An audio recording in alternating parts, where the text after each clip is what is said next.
late. Pushing his chair out from the desk, he stood and walked to the window. Already, the silhouettes of trees and shrubs barely visible in the darkness. Sunset had forced him out of the cart shed earlier today than it had only a week ago.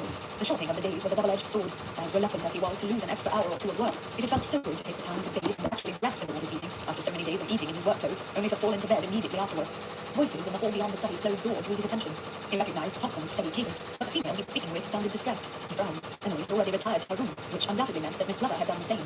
Surely Mrs. Foster would not be causing such a ruckus at this hour. There was a knock at the door. Enter, Adam said. Johnson appeared in the doorway. Begging your pardon, my lord, but Miss Hadford is here and wishes to speak with you. She claims it is most urgent. Miss Hadford? Adam's heartbeat quickened. What on earth had brought Phoebe to Dunbourne Manor this late in the day? Have her come in. Thompson had barely turned around when the lady in question brushed past him and ran across the room toward Adam. My lord, she was out of breath. A travelling cloak covered her evening gown, but she wore no hat, and her hair was falling out of its skins in a dishevelled cloud around her distraught face. He reached for her arm to steady her. My dear Phoebe, whatever is the matter? Vaguely aware of Thompson closing the door behind him, Adam guided Phoebe to the closest chair. Please take a seat. I cannot. Anna closed her eyes and she backed away. There is no time. We must leave now, before it is too late. Adam's unease burgeoned. He had never seen Phoebe so agitated. Too late for what? To catch Freddie Payne. Adam froze. What did you say? Phoebe brushed her tangled curls back from her face and took an unsteady breath. There is a gentleman named Edward Travers currently with my father in his study. He arrived from London this afternoon and ate dinner with us. His face is covered in white powder and rouge, and he wears a white wig and an eye patch. She looked at him, her expression a mixture of uncertainty and dread. There is something about him that sets me on edge, and his one visible eye is pale grey. Pale grey, Adam repeated. You are sure? Completely and horribly. In 4 steps, Adam was at his desk. 2 more, and withdrawing his pistol from the lower drawer. What business does this visitor have with your father? I do not know, but if he truly is Fred Payne, it cannot be anything good. Of that there is no doubt. Fear for Mr. Hadford and his family tightened Adam's throat. He would not wish the agony he had endured the last few years on anyone, especially not friends and neighbours. He took her elbow and steered her toward the door. How did you come? I rode Aya. She is waiting outside. Adam would not think of the danger she faced in having to fetch him alone in the dark. One unseen root or divot in the ground, and she would have been thrown. Thompson. Adam called across the main hall. The butler appeared. Adam's hat and cloak already in his hands. I need my horse brought around by the time I helped Miss Hadford into her saddle. Right away, my lord. He handed Adam his clothing and disappeared. Come, Adam said, slipping his cloak over his shoulders and pressing his hat to his head as he walked Phoebe through the doors. The faint light coming from the house extended just far enough to see that Aya had meandered from the front steps to the nearby lawn. When Phoebe appeared on the top step, the horse looked up from her grazing, her eyes shining in the darkness. Adam hurried down the remaining steps, felt for the leather straps trailing the ground, and led the horse back to Phoebe. Quickly, Adam, she said. Already he could hear the clatter of hoofs crossing the yard from the stables. He released the horse's straps and moved closer to Phoebe. Without a word, he placed his hands along her tiny waist, and in one swift motion, he lifted her onto the saddle.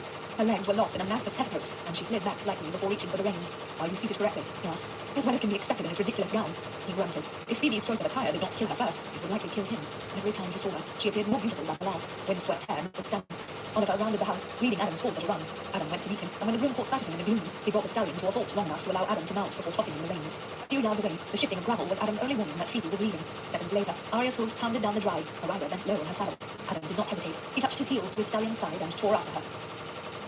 Phoebe's heart pounded in unison with Aria's hopes. Would they be in time? Was she correct about her father's guess? What if, after all this, the gentleman truly was an eccentric war hero by the name of Edward Travers? She gritted her teeth as another gust of wind tugged at her cloak and hair. No, she was putting her trust in her instincts, and until she was proved wrong, she would keep them. The large oak tree that marked the start of Charwell Park's drive materialized in the moonlight. She glanced over her shoulder. Adam was at her right. He had kept his horse and nose behind hers the entire ride, matching her pace and following her lead as she navigated the twisting lane that connected their houses. The Charwell Park entrance is ahead, she called. He did not reply, but his horse dropped back another couple of feet. She followed suit, slowing Aria's gallop to a brisk trot and they turned off the road. For the first part of the drive, the trees obscured her view of the house, but when she reached the last bend, the vista opened up. The large house stood with candles flickering at half a dozen windows and a lantern at the door, but no dark shadow stood before the front steps. The spot where the carriage had waited was empty. He's gone, Phoebe cried. We are too late. For one desperate moment, she considered swinging Aria around and racing after the carriage. There was a possibility that she could catch it before it reached the London road, but Adam's voice cut into her frantic thoughts. We must find your father. They raced the last 200 yards to the front of the house. Adam reached it first and was out of his saddle before she reined Aria to a stop. He stepped up beside her and extended his arms. She dropped into them and then broke free, stumbling up the steps and into the house. Father! She called, running toward the study. Gresham appeared, his startled gaze moving from her to the gentleman following in her wake. But Phoebe did not stop to explain. She reached her father's study and gave a brief rap on the door before pushing it open. Her father looked up from behind his desk. Phoebe, what is the meaning of this commotion? His attention slid to the gentleman entering the room behind her, and he rose to his feet, astonishment curtailing his reprimand. Lord Dunbourne. Hereford. Adam moved farther into the room. Forgive the discourteous interruption, but to be brief, because time is of the essence. What can you tell me of the gentleman who was recently with you? Mr. Travers, we conducted a small matter of private business, and then he left. Her father's confused gaze went from Adam to Phoebe and back again. May I ask what this is all about? Phoebe stepped forward, her hands clenched to stop from wringing them. Please, father, we do not have time for lengthy explanations. Did you or did you not give Mr. Travers any money? Her father's expression was growing more and more concerned. I wrote him a check, but it was for half the amount he gave me. Let me guess, Adam said. He had a single banknote in his pocket, which he asked you to break. As you did not have sufficient funds on hand, he accepted a handwritten check for an exorbitantly large amount instead. Why, yes. Adam muttered a curse and paced to the fireplace and back. How long ago did the scoundrel leave? The scoundrel? Her father picked up a slip of paper from the desk and showed it to Adam. He did not rob me, my lord. He gave me a £1,000 note. If Mr. Travers is really who your daughter thinks he is, Adam said, then that banknote is a forgery, and he's almost certainly robbed you. Her father paled. Who do you think he is, Phoebe? Freddie Payne. It was obvious from her father's stunned expression that he had heard the name before. The notorious forger. The forger, master of disguise, thief, felon, take your pick, Adams said. He is all those and more. I have been attempting to bring him to justice for 5 years. There is no one more slippery. He paced across the room and back once more. He has tried a similar scheme before. I assume someone else, a gentleman you do not know well, put you up to it and gave you all the details you needed to know about Mr. Travis. Phoebe's father dropped into his chair and stared at the note he held in his shaking fingers. But there was a letter, written in Denham's hand and sealed with Denham's crest. As you said yourself, he is a master forger. My father ran his unsteady hand across his face. Dear heavens, what have I done? I cannot afford to lose £500. Phoebe staggered back pace. £500. That was more than many gentlemen made in a year. How would her father ever recover from so big a blow? She glanced at Adam. Her admiration for the even greater battle he had fought, and looked to win, swelling within her breast. You have not lost it yet, sir. Determination rang through Adam's voice. He is gone, and he has taken the cheque with him. True, but the cheque is worthless if he is unable to withdraw funds from it. Adam set his hands on the desk and leaned forward so he was eye to eye with Phoebe's father. If we reach your bank, or Pete does, you can stop the Pete. He paused, and I can finally put my search for the man who destroyed my father to rest. Her father appeared to draw strength from Adam's resolve. Folding the counterfeit note, he slipped into his pocket and rose to his feet. He rounded the desk and started for the door with purpose in his stride. We must leave immediately. I will call for the carriage. Phoebe, if you will be so good to tell your mother that I was called away on urgent business, I would be most grateful. Yes, father. He turned to Adam. It seems that you share an unpleasant history with Freddie Payne, my lord. I shall look forward to hearing the particulars during our ride to London. Myriad emotions crossed Adam's face, finally settling on relief. I pray that our respective experiences will give us the insights necessary to catch the man, sir. As do I, Phoebe's father said fiercely. Then he marched out of the room, calling for Gresham. I shall have a groom stable your mount here. You can collect him in return, Phoebe said before Adam could speak. Now I'll write to Emily first thing in the morning so she knows you have gone to London with my father. Thank you for that. I'm sure Oliver will get well ahead with the departure. It was the first time Phoebe had considered how this unexpected trip might impact the side production. But what of your work there? He offered her a rueful smile. I dare say it was the one without me for a day or two. I'm gone. Her father's voice reached from the main door. She met his eyes. I'm grateful to you for believing my wild ranting and for going with my father. Please be careful. He reached out and tapped the wayward curl behind her ear. If this ends as I hope it will, it is I who will be forever grateful to you. His fingers moved to gently brush her cheek, but before she could collect herself, he was gone, the echo of his rapid footsteps merging with the racing of her heart. Chapter 25. The grey light of dawn was filtering through the fog blanketing London when the Hatford's carriage rolled up in front of the Bow Street Magistrate's office. The location was all too familiar to Adam, but not so to Mr. Hatford. Will anyone be available to answer the door at this hour in the morning? Mr. Hatford asked. The night watchman will be out, Adam said. I'll leave a message for him for 2 weeks. Adam and Mr. Hatford had spent a good deal of their journey from Charwell Park discussing Adam's extensive study of Freddie Payne's methods and victims. The relief Adam had felt in telling Phoebe of his family's loss at Payne's hands was magnified tenfold as he shared the details of his personal quest to root out the felon with Mr. Hatford. The gentleman had proven to be a sympathetic listener, and their discussion had been a poignant reminder to Adam of how much he missed counselling with his own father. Having learned a few Toole's heavy involvement in Payne's case, Mr. Hatford had suggested that they stop at Bow Street to enlist his help. Adam had readily agreed. Toole would be an invaluable ally at the bank, so long as he was in town. Adam let himself out of the carriage and hurried up the steps to the black door leading to the magistrate's office. Reaching for the brass knocker, he let it fall twice. He waited. It was not long before heavy footsteps reached him through the door, and the sound of the bolt being drawn back was quickly followed by the squeak of the door's hinges. Good morning, Albert. Adam refused to dwell upon the fact that he had visited this place in the dark often enough to know the night watchman by name. Morning, my lord. How can I help you? I have a message from Mr. Toole. Is he expected in today? As far as I know, Mr. Toole got let us know his plans, so they're over. Adam's chest tightened. If there was one day Toole needed to show up, it was today. Can you reach him at home before office hours? Not officially. Adam bit back a smile. Perhaps there was an advantage to knowing night watchman after all. I see.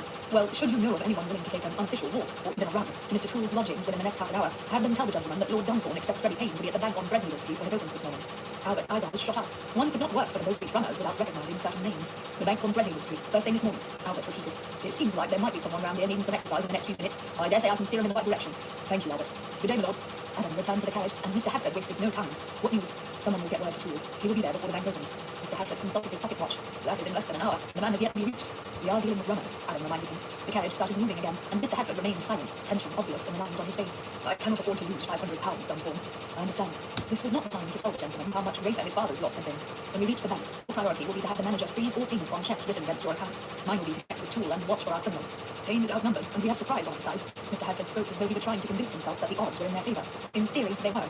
Unfortunately, Freddie Payne was not known for conforming to theories. Freddie took one last look at the mirror. He had made good use of the hour he had since returning his rented carriage and walking the short distance to his London lodgings. All trace of face colour and teeth was gone, along with the white wig and beauty cash. His natural hair, a useful, nondescript brown colour, fell to his shoulders, and his black jacket and tan breeches were unremarkable enough to avoid attention. He straightened his cravat and gave his reflection a satisfied nod. It was time. He opened a large trunk in the corner of the room and set his oversized red coat and eye patch on top of the other things folded within. A quick glance around the room satisfied him that all evidence of Edward Trevor's existence was safely hidden away, so he pressed the lid closed and locked the trunk. He tucked the small key into his pocket beside Hatford's cheque, and then he picked up his hat and gloves. Pressing his hat onto his head so the wide brim kept his eyes in the shadow, he left his rooms and set off on foot for Breadneedle Street. The sound of an awakening city greeted him, the trundle of wagon wheels and the clip-clop of horses' hoofs, the call of street vendors and merchants, all punctuated by the occasional bark of a dog or cry of a seagull. Freddie inhaled deeply. He loved the sooty smell of the city. It meant people, lots of people, and that opened up a world of possibilities for someone like him. The bells of St. Stephen's rang, marking the 9 o'clock hour, and the beginning of another day of business. He quickened his pace and turned the corner onto Breadneedle Street. As far as he was concerned, every worthwhile business day began with a large withdrawal from someone else's bank account. Maintaining a neutral expression and an unhurried stride, he joined the steady stream of people filing up the steps and through the arched doorway into the back. Inside, the floor was tiled, and the vaulted ceiling made the lobby appear cavernous. Bankers sat in a row along the length of the room, their faces distorted by the wooden grill separating them from their customers. Despite the early hour, men and women milled around the room, some of them moving purposely, others standing, waiting their turn to speak with someone. Freddie fought, longing to scan the row of bankers. The most youthful and experienced teller was always his first choice. A young man with round spectacles perched on the end of his pimpled nose caught his attention. He was currently helping a woman with a little boy at her side, and although he was sitting between two white-haired gentlemen, he had yet conferred either of them. Perfect. New, but not so new as to need assistance. Freddie moved to stand across from the young banker and prepared to wait his turn. The sensation that he was being watched began as an inkling, quickly mushroomed into a certainty. Keeping his head low, he twisted to the right and scanned that side of the room. An elderly lady stood beside the main doors, her gaze directed his way. A dark-haired gentleman dressed in a blue jacket stood beside one of the pillars. His attention was directed elsewhere, but there was something uncomfortably familiar about his stance. Freddie searched his memory, but could not place him. Adjusting his position so he could survey the left side of the room, he noted a group of 3 gentlemen talking together. Occasionally, one of them would look in his direction, but none of them showed undue interest. Behind them, another man was partially blocked by a second pillar. Freddie's unease grew. Did the gentleman not wish to be seen? A door opened at the far end of the room, and 2 gentlemen entered the lobby and began walking toward him. I appreciate your confidence in bringing this matter to our attention, sir. Be assured, your funds remain untouched, and I will see to it that any checks written against your account are refused. The bald-headed man's voice was loud enough to carry. Very good, and please advise your employees that until this matter is fully settled, all my banking will be done in person. Any transactions done otherwise are to be treated with suspicion. Freddie stood completely still, barely breathing. Perfect. He was sure of it. He had spoken with the man long enough yesterday to pick up on his inflection. But how had he reached London so fast? And more to the point, who was at the bank so early in the morning? Freddie's mind gripped the conversation he had just overheard, and first tentacles of fear took hold. Somehow, Hadford had discovered Freddie's ruse. Forcing himself to wait until Hadford and the bank manager had passed by, Freddie sidled up to a young lady who was before the door. At the corner of his eye, he saw a gentleman who had been hidden while the second pillar step around it and advanced his way. Freddie kept his steps even until he reached the first pillar. The dark-haired man was watching his approach with an attentiveness that placed Freddie on high alert. Tool was not working with him. Freddie took the doorway. He was within 10 yards of it now. He took a small step to the left, and Tool began to run. That's him, John Ford. Stop him! The dark-haired man lunged forward. Freddie swerved and barreled directly into the young woman. Pushing her into the path of his pursuer, he dashed to the exit. He heard her cry and the gentleman's exclamation as she fell, but Freddie did not turn round. The bank doors opened to admit another customer, and Freddie shoved the unsuspecting gentleman out of the way, racing past him and leaping down the steps to the pavement. Shouts of consternation filled the air as he tore down the street, and the pounding of footsteps followed. Darting into an alley, he struggled to visualize the nearby roads as he drove around the large potholes littering the ground. Cornhill Road became the greatest access to hackney carriages, and that would be his best means of escape. Veering left, he cut through the unkempt yards of 3 or 4 businesses before joining a second alley that connected to the main road. Behind him, men shouted instructions, and the thunder of feet continued. The brick walls on either side of him gave way as the alley opened onto Cornhill Road. Looking to the left and then the right, he stood a hackney turning onto the road. He ran toward it and raised his arm to alert the driver. The old man pulled on the reins. Don't stop, Freddie yelled. I'm late. Giving him a troubled look, the driver slowed enough for Freddie to grasp the door handle whilst still running. Charing Cross coaching in, Freddie panted, as fast as you can get there. Yanking on the door, he pulled it open and leaped inside. He had the door closed behind him as the first of his pursuers appeared at the mouth of the alley. The dark-haired gentleman shouted at the hackney driver, but the old man was either too deaf to hear or unwilling to take another